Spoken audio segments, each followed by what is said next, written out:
I'll be talking about the templating in total hip arthroplasty. And first, let's know why the templating is so important in this era of robotic total hip replacements and advanced planning. Why do we still need the templating? It's basically to anticipate the difficulties that are going to come during the surgeries, reproduce the hip biomechanics perfectly to the anatomical landmarks, minimize the limb length equality, which is a big concern, especially in Western countries because of the medical legal issues. And when we do the right templating, the size is about plus or minus one size in the implants. So newer technologies have come. CT scan-based 3D planning is there, but we still need to know the basics of what the templating is. So let's start with the radiograph.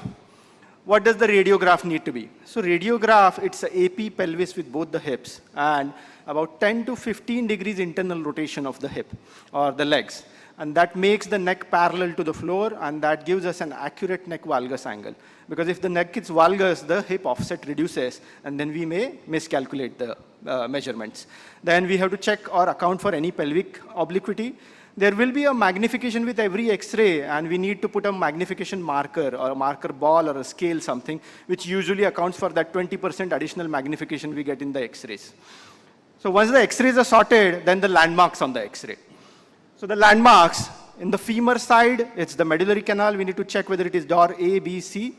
Then the greater trochanter, then the saddle point. Saddle point is the topmost portion of the superior portion of the neck with the GT, and the lesser trochanter.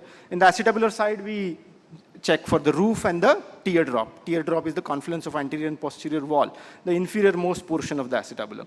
And in pelvis, we check for the ischial tuberosities because we draw a line along both the tuberosities to check for limb length discrepancies.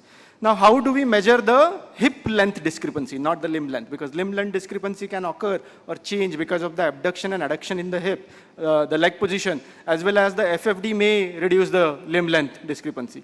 But the hip length can be measured from the most superior portion of the lesser trochanter and the tuberosity line, or the teardrop line with the most superior portion of the LT. The teardrop is supposed to be more accurate compared to the ischial tuberosity line. What about the acetabular templating now? So there are 2 points that we need to know. One is the ilioischial line and one is the teardrop.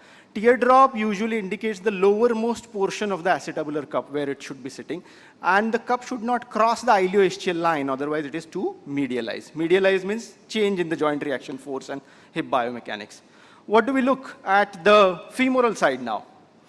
In femoral templating, we have to fill the stem with the medullary canal, check the limb length discrepancy, check the femoral center of rotation, and we have to remember that if the femoral center of rotation is inferior, then there will be limb shortening, and if it is superior, then the limb lengthens. In the posterior approach, LT is our marker for the neck cut, while in the anterior approach, it is the saddle point. So now, how does this help in the hip balancing? We have to check the relationship between the acetabular center of rotation and the femoral center of rotation. And there are 9 scenarios, just like the rule of 9 in knee, there is a rule of 9 in the hips. So if the acetabular center of rotation is superior as well as medial to the, on the X-ray, then the leg gets shortened and the offset gets decreased. While the across, diagonal, opposite, when the acetabular center of rotation is lateral to the femoral center of rotation and inferior, then the leg gets lengthened and increase offset. So we can figure out the 9 different scenarios how this templating can be utilized for balancing the hip. Thank you.